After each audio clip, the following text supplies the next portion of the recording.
में निभाया, ये बात हर देशवासी को, खास करके मेरे युवा मतदाताओं को, हर नागरिक को सदा सर्वदा प्रेरित करती रहेगी। मैं बहुत ही भावुक मन से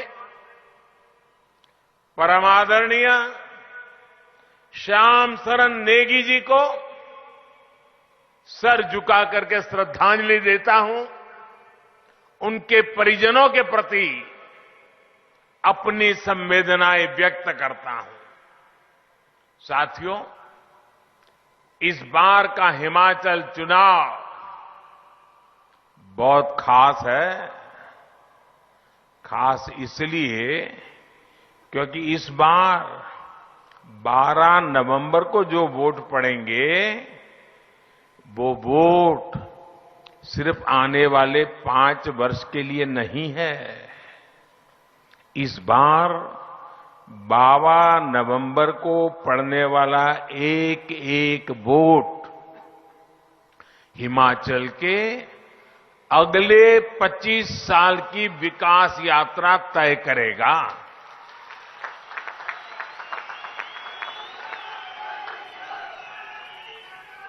कुछ महीने पहले ही हिमाचल की स्थापना के 75 वर्ष हुए हैं। कुछ सप्ताह पहले ही भारत ने भी अपनी आजादी के 75 वर्ष पूरे किए हैं। जब भारत अपनी आजादी के 100 साल मनाएगा, उसी के आसपास हिमाचल भी अपनी स्थापना के 100 साल पूरे करेगा। इसलिए अगले 25 साल का ये कालखंड बहुत ही अहम कालखंड है। अमृत काल के इन वर्षों में हिमाचल में तेज विकास जरूरी है, स्थिर सरकार जरूरी है। मुझे खुशी है कि हिमाचल के लोग, यहां के युवा, यहां की माताएं बहनें इस बात को अच्छी तरह समझ रही है। वो जानते हैं भाजपा यानी स्थिरता, भाजपा यानी सेवा भाव, भाजपा यानी समभाव, भाजपा यानी नीतियों में स्थायी भाव, और भाजपा यानी विकास को सर्वोच्च प्राथमिकता। इसलिए इस विधानसभा चुनाव में हिमाचल के लोग भाजपा सरकार की जोरदार वापसी की ठान चुके हैं। और फौजियों की ये धरती, वीर माताओं की ये धरती जब कुछ संकल्प ले लेती है तो उसे सिद्ध करके ही दिखाती है। भाइयों और बहनों, आजादी के बाद कांग्रेस ने बहुत लंबे समय तक हिमाचल प्रदेश पर शासन किया है। कांग्रेस के लिए सरकार में आना, सरकार में रहना राजपाट चलाने जैसा ही रहा है। हिमाचल में पहाड़ी राज्यों में तो कांग्रेस दशकों तक तरसाओ, लटकाओ, भटकाओ, यही उनकी रीति थी, यही उनकी नीति थी। कांग्रेस ने हमेशा यही सोचा कि इतना छोटा राज्य, 3-4 सांसद आते हैं, देश की राजनीति में क्या फर्क पड़ता है? इतने छोटे राज्य की हैसियत क्या है? अरे होता है, चलता है, करो न करो, कौन पूछता है भाई? बड़े बड़े राज्य होंगे, ज्यादा एमपी होंगे, उसकी तो आवाभगत होगी, हिमाचल की क्यों होगी? इसी सोच की वजह से कांग्रेस ने हिमाचल के विकास को कभी भी प्राथमिकता नहीं दी। इसी वजह से हिमाचल लगातार पीछे होता चला गया। बीच बीच में आपने यहां भाजपा की सरकारें बनाई तो कुछ काम आगे बढ़ा, और सद्भाग्य ये रहा कि पहले अटल जी थे, यहां धूमल जी थे। अब मुझे सेवा का मौका दिया, मैं हिमाचल को मैं भी अपना घर मानता हूं, और इधर आपने जयराम जी को दे दिया। लेकिन उन दिनों को याद रखिए जब दिल्ली में भाजपा का सरकार थी, हिमाचल में भाजपा सरकार थी, काम तेजी से चल रहे थे। लेकिन जैसा ही 5 इसके 5 उसके 5 इसके 5 उसके ये वाले चक्कर में पड़ गए, और जैसे ही कांग्रेस वाले वापस आए, सारे काम ठप कर दिए। वो अपनी कटकी ढूंढने में लग गए। इस वजह से हिमाचल विकास की ऊंचाई पर नहीं पहुंच पाया, जिस पर पहुंचने का हिमाचल का हक था, हिमाचल के लोगों की आवश्यकता थी। साथियों, मैं आपसे एक चीज जानना चाहता हूं। जरा आप सोचिए, अपनी रोजमर्रा की जिंदगी के अनुभव से सोचिए। अगर घर में कोई बीमार होता है और फिर किसी एक अच्छे डॉक्टर से दवाई लेता है, लेकिन हफ्ते भर दवाई लेता है, फिर कोई आ जाता है, अरे रे रे ये अंग्रेजी दवाई क्यों लेते हो, आयुर्वेद ले लो। तो इसको भी लगता है यार अब हफ्ते भर तो अंग्रेजी दवा खाई, चलो अब आयुर्वेद करते हैं। तो एक सप्ताह अंग्रेजी खाई, छोड़ दी, फिर दूसरा सप्ताह आयुर्वेद पे चढ़ गए, और फिर दूसरे सप्ताह आयुर्वेद खाई। इतने में कोई आ गया, अरे भाई ये आयुर्वेद क्यों खाते हो, क्या फायदा है, ऐसा करो होम्योपैथी ले लो। तो तीसरे हफ्ते होम्योपैथी ले लिया। अब मुझे बताइए, एक हफ्ते एक दवाई, दूसरे हफ्ते दूसरी दवाई, तीसरे हफ्ते तीसरी दवाई, चौथे हफ्ते चौथी दवाई, क्या मरीज ठीक होगा क्या?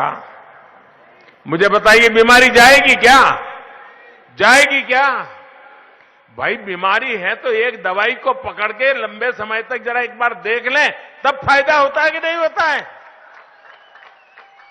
भाइयों बहनों, इतनी जल्दी जल्दी दवाइयां बदलने से बीमारी जाती नहीं है। आप दवा का एक डोज ले, फिर दूसरा डोज, फिर तीसरा डोज, कभी किसी को फायदा नहीं होता है। और इसलिए मेरे भाइयों बहनों, हिमाचल ने अब तक ऐसी ही गलती होती रही है, और उसका परिणाम ये आया है कि यहां जो मुसीबतें हैं, इसके लिए किसी ने अपनी जिम्मेवारी नहीं ली। आपकी जो तकलीफें हैं, जो मुसीबतों से आपको जिंदगी गुजारनी पड़ रही है, उसकी जो आकर के शिमला में बैठे, उन्होंने जिम्मेवारियां नहीं ली। और उनको भी पता था कि अब 5 साल आए हैं, क्या करना है भाई, क्या जरूरत है, 5 साल कितना ही काम करो, ये लोग तो 5 साल के बाद दूसरे को लाने वाले हैं। तो वो सोचता है कुछ करना ही नहीं है। ये जो 5-5 वाला दिमाग में भरा दिया बदमाश लोगों ने, गलत सोचने वाले लोगों ने, उन्होंने आपका इतना नुकसान किया है कि आप किसी का जवाब ही नहीं मांगते हो। वो तो हाथ ऊपर करते, हम क्या करें भाई, आपने हमको मौका नहीं दिया, एक बार दिया, हम कुछ काम करें, उतने में तो आपने दूसरे को ला लिया। आप अगर सरकार से जवाब मांगना चाहते हैं, आप अगर सरकार से जवाबदेही चाहते हैं, आप उसको दोबारा मौका दीजिए ताकि उसको लगे कि हिमाचल की जनता अच्छे काम को आशीर्वाद देती है तो उसका काम करने का उत्साह डबल हो जाता है। इस बार हिमाचल करेगा ना, इस बार दोबारा लाने का निर्णय करेगा ना, ये पुरानी बातों को छोड़ेगा कि नहीं छोड़ेगा। और मेरे हिमाचल के भाइयों बहनों, आपने मुझे दिल्ली में बिठाया है, मैं आपके लिए कुछ करना चाहता हूं। पिछले 5 साल से कर रहा हूं, आगे भी करना चाहता हूं। मुझे सेवा का मौका दोगे ना? पक्का दोगे? और मैं आपको वादा करता हूं, इस धरती के बेटे के नाते मैं आपके लिए जितना कर सकता हूं, कभी पीछे नहीं रहूंगा भाई। लेकिन अगर यहां आपको ऐसे लोगों को बिठा दिया जो काम को आगे ही न बढ़ने दे, तो क्या होगा? मैं कितना ही दिल्ली से जोर लगाऊं, काम हो पाएगा क्या? रुकावटें आएगी कि नहीं आएगी? इसलिए भाइयों बहनों, यहां भाजपा की सरकार बनाइए ताकि मैं आपकी सेवा अच्छी तरह से कर सकूं। भाइयों बहनों, कांग्रेस ने अपने लंबे शासन में हिमाचल का जितना नुकसान किया है, उसकी भरपाई के लिए और फिर तेज गति से काम करने के लिए भाजपा को दोबारा जिताना, भाजपा को बार बार जिताना और दिल्ली की मोदी सरकार की भी भाजपा सरकार को पूरी मदद मिलती रहे, ये पक्का करने वाला ये चुनाव है। साथियों, कांग्रेस कैसे काम करती है, इसका मैं आपको एक उदाहरण देता हूं। एक एक चीज याद रखिए, भूलना मत। 50 साल से ज्यादा हो गए जब कांग्रेस ने गरीबी हटाओ की बात कही थी। जब भी आओ, गरीबी हटा के नारे लगाओ, गरीबी हटाओ नारे लगाओ, वादा करना, और लोग भी मानते थे हां यार गरीबी जाएगी। चुनाव होते गए, गरीबी हटाओ का नारा देकर कांग्रेस सरकार बनाती गई, लेकिन देश से गरीबी नहीं हटी। झूठे वायदे करना, झूठी गारंटी देना, ये कांग्रेस की पुरानी तरकीब रही है। आपको याद होगा, किसानों को कर्ज माफी के नाम पर कांग्रेस किस तरह झूठ बोलती रही, इसका गवाह भी पूरा देश रहा है। कांग्रेस की सच्चाई ये है कि 2012 में जिस घोषणा पत्र पर वो चुनाव जीते, मैं आज से 10 साल पहले की बात कर रहा हूं, उसमें आप निकाल करके देख लीजिए, 2012 में उनके जो वादे किए थे, जो उनके घोषणा पत्र में लिखा था, एक भी काम उन्होंने 2012 से 17 आपने उनको सर आंखों पर बिठाया, आपका एक भी काम उन्होंने किया नहीं। खोल करके देखा नहीं घोषणा पत्र उन्होंने। जबकि भाजपा की पहचान है कि जो हम कहते हैं उसे पूरा करने के लिए दिन रात खपा देते हैं। भाइयों बहनों, दिन रात खपा देते हैं। भाजपा जो संकल्प लेती है उसकी सिद्धि करके दिखाती है।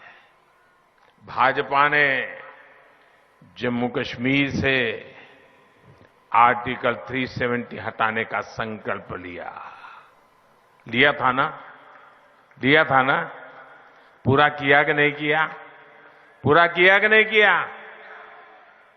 भाजपा ने राम मंदिर बनाने का संकल्प लिया था और वो निर्णय भी इसी हिमाचल की धरती में, पालमपुर में भाजपा की वर्किंग कमेटी में निर्णय किया गया था। भाइयों, इसी देवभूमि में निर्णय किया गया था। आज राम मंदिर बन रहा है कि नहीं बन रहा है? आप बताइए, बन रहा है कि नहीं बन रहा है? ऐसे नहीं, जरा जोरों से बोलिए, बन रहा है कि नहीं बन रहा है? वादा निभाया कि नहीं निभाया? वचन पूरा किया कि नहीं किया? साथियों, भाजपा के संकल्पों की सिद्धि का एक और उदाहरण, ये तो हमारी वीरों की भूमि है। हर परिवार फौजी परिवार है। हर घर हिंदुस्तान की सुरक्षा का किला है। अब देखिए, वन रैंक वन पेंशन एक ऐसा उदाहरण है, वो कांग्रेस को जानने समझने के लिए काफी है। कांग्रेस 40 साल से देश के फौजियों को हर चुनाव में वादा करती थी। आपके हिमाचल के मेरे फौजी परिवार बराबर याद होगा, हर बार वादा करते थे, वन रैंक वन पेंशन बस आ जाएगा, चुनाव जीता तो आ जाएगा। चुनाव कितनी सरकारें बनी, कितने ही प्रधानमंत्री आए, कितनी बार वादे करके गए, लेकिन इतने वर्षों तक केंद्र में कांग्रेस की सरकार रहने के बावजूद भी वे कभी भी वन रैंक वन पेंशन को लागू नहीं किया। और दिखावे के लिए बजट में मामूली 100, 200, 300 करोड़ रुपया डाल देते थे और लिख देते थे, लेकिन इससे होना नहीं था। ये आंख में धूल झोंकने की उनकी आदत, झूठे वादे करना, चुनाव जीतना फिर भूल जाना, यही उनका चरित्र। हिमाचल में हर बार वो झूठ बोलते रहे। देवभूमि में झूठ बोला है, देश की वीर माताओं के सामने झूठ बोला, देश के वीर जवानों के सामने झूठ बोला।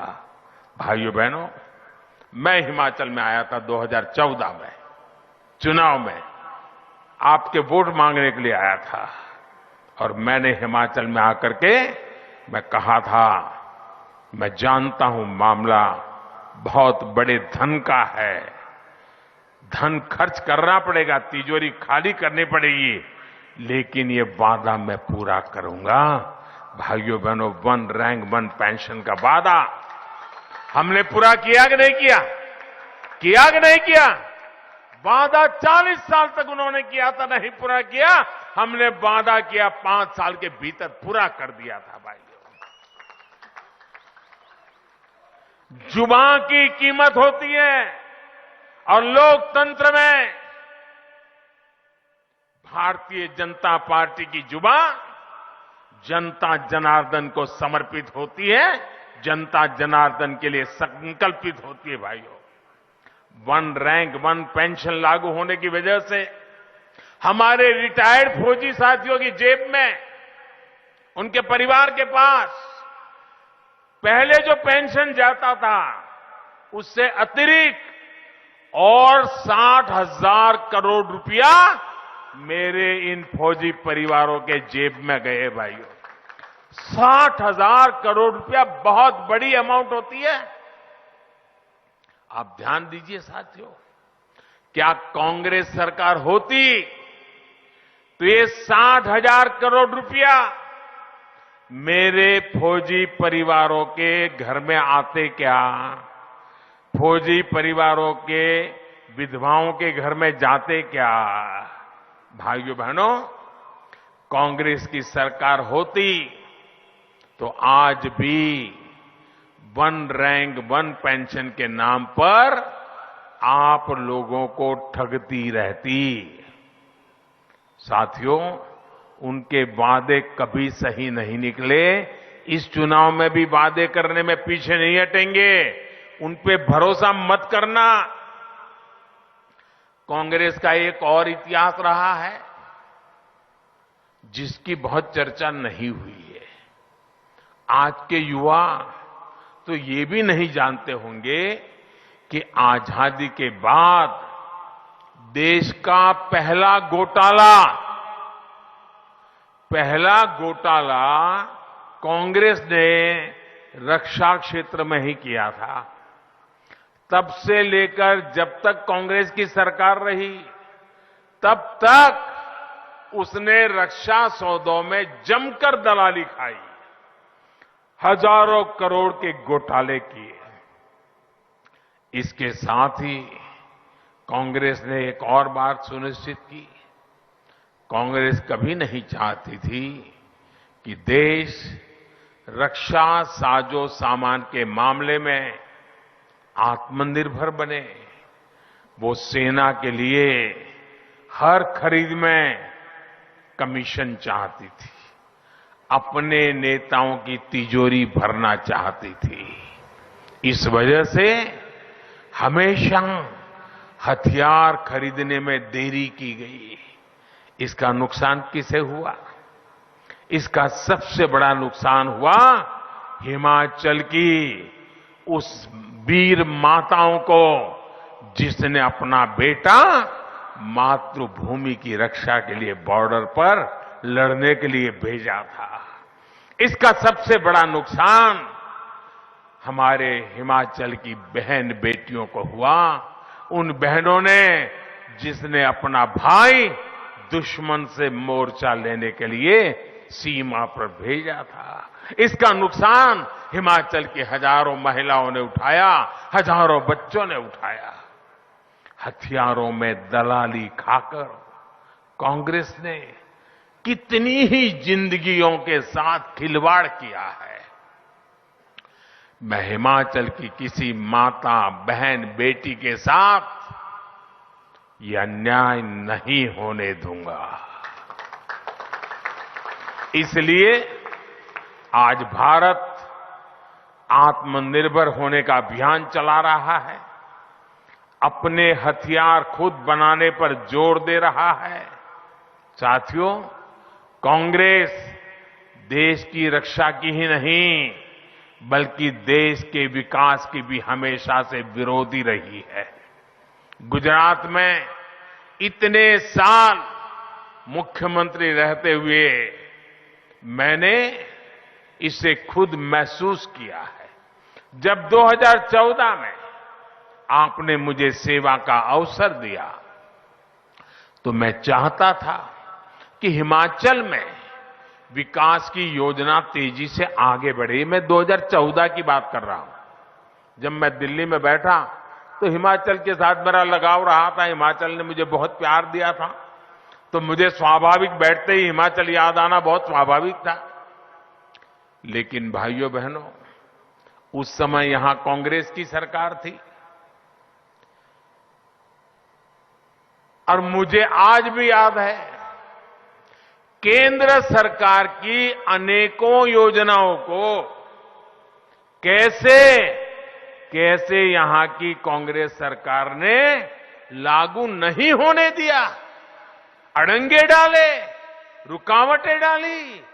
उनके दिमाग में तो यही नशा था कि मोदी होता कौन है, ये दिल्ली सरकार होती कौन है, हमारी मर्जी क्या करे क्या ना करे, और मोदी की योजनाओं को लागू करेंगे तो ये हिमाचल के लोग तो मोदी को अपना नेता मानेंगे, हमें तो मानेंगे नहीं। इसी चिंता में दिल्ली से मैं योजना भेजता था, पैसे भेजता था, वे इसको अड़ंगे लगा करके बैठ जाते थे। मैं इसका एक उदाहरण देता हूं आपको। 2014 से और 2016 के बीच यहां कांग्रेस की सरकार थी और दिल्ली में आपने मुझे बिठाया था। हमने प्रधानमंत्री आवास योजना शहरी के तहत घर बनाने की, जो शहर में लोग हैं जिनके पास अपने घर नहीं है, जैसे सुंदरनगर हो, मंडी हो, शिमला हो, कांगड़ा हो, जिनके पास घर नहीं है, भाई उनको घर होना चाहिए। और ये पहाड़ों में ठंड में झुग्गी झोपड़ी में जिंदगी बसर करते हैं, उनको अच्छा पक्का छत वाला घर मिलना चाहिए। तो हमने प्रधानमंत्री शहरी घर बनाने की योजना के तहत हमने पैसे दिए। उनका काम था सिर्फ उन पैसों को खर्च करके लागू करना। 2014 से 17, ये मेरे पत्रकार मित्र भी आंखें फट जाएगी आपकी सुन करके, 2014 से 17 इतनी बड़ी सरकार, इतना बड़ा मेरा हिमाचल, ये मेरी वीर भूमि, वीर माताएं, कितने घर बने होंगे। 14 से 17 पैसे भारत सरकार दे रही थी, कितने घर बने होंगे आप अंदाज लगा सकते हो। मैं बोलूंगा तो आपको भी शर्म आएगी कि ऐसी सरकार यहां चलती थी कांग्रेस की। पूरे हिमाचल में सिर्फ 15 घर बने, 15। जिंट रूखा और फीका बनाते हैं, इसीलिए इजी विंटर वेयर। इजी के नो सोडा क्लेंजर्स ने गहरी सफाई और एडवांस कंडीशनर्स रखें सॉफ्ट एंड शाइनी।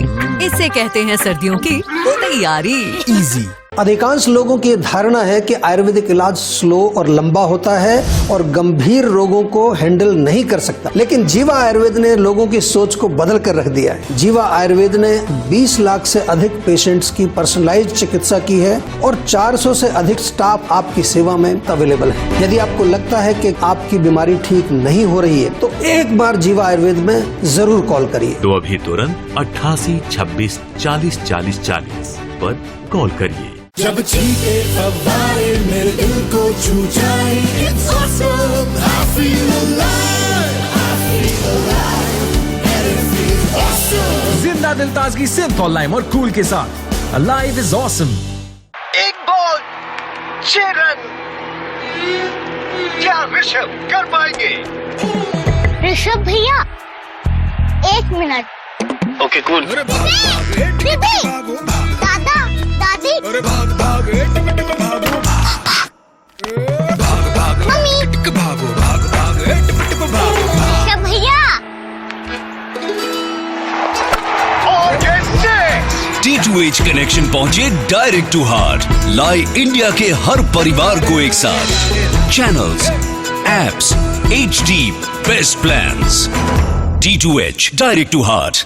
घर में मेहमान आने वाले हैं। मेहमान नहीं यार, मैं आज किसी से नहीं मिल सकता, मेरे बालों को तो देखो। वाओ, कौन हो तुम? I'm Godrej Air Power Pocket। You smell nice। Godrej air power pocket, इसकी पावर जेल टेक्नोलॉजी रखे बाथरूम खुशबूदार पूरे 30 दिनों तक। अब तो ये मेहमान कभी नहीं जाएंगे यार।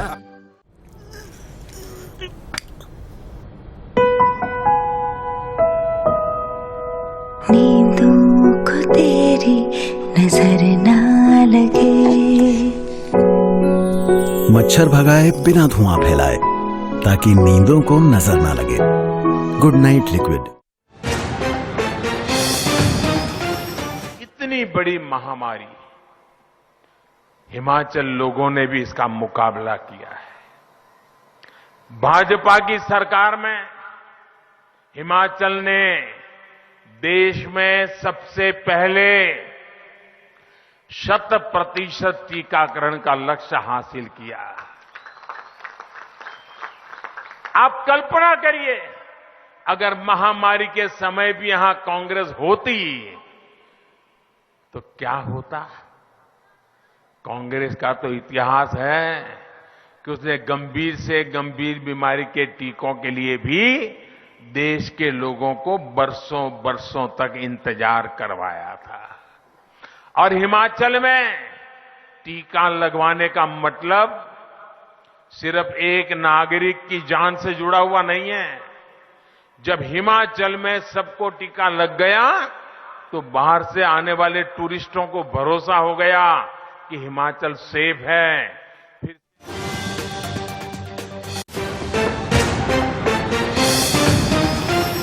अब पॉलिसी बाजार पे है zero cost term life insurance. इसका मतलब एक ऐसा प्लान जिसमें आपको कुछ टाइम के बाद अपना इंश्योरेंस बंद करके पूरा प्रीमियम वापस लेने का ऑप्शन मिलता है। तो हुआ ना zero cost term life insurance. आज ही खरीदिए policybazaar.com से। गीजर लगवा दिया, इसे कहते हैं सर्दियों की तैयारी ये है ना। इन नाजुक वुलेन्स को आम डिटर्जेंट रूखा और फीका बनाते हैं, इसीलिए इजी विंटर वेयर। इजी के नो सोडा क्लेंजर्स दें गहरी सफाई और एडवांस कंडीशनर्स रखें सॉफ्ट एंड शाइनी। इससे कहते हैं सर्दियों की तैयारी। इजी। अधिकांश लोगों की धारणा है कि आयुर्वेदिक इलाज स्लो और लंबा होता है और गंभीर रोगों को हैंडल नहीं कर सकता, लेकिन जीवा आयुर्वेद ने लोगों की सोच को बदल कर रख दिया है। जीवा आयुर्वेद ने 20 लाख से अधिक पेशेंट्स की पर्सनलाइज्ड चिकित्सा की है और 400 से अधिक स्टाफ आपकी सेवा में अवेलेबल है। यदि आपको लगता है कि आपकी बीमारी ठीक नहीं हो रही है तो एक बार जीवा आयुर्वेद में जरूर कॉल करिए। तो अभी तुरंत 88 26 40 40 40 पर कॉल करिए। ये नया गोदरेज मैजिक बॉडी वॉश, ये क्या है यार? ये सैशे है, ये बॉडी वॉश नहीं है। ये सैशे ही बॉडी वॉश है। इसके मैजिकल फॉर्मूला को पानी में मिलाओ, शेक करो और बड़ी बोतल बॉडी वॉश तैयार। Now that's magic. Godrej magic body wash.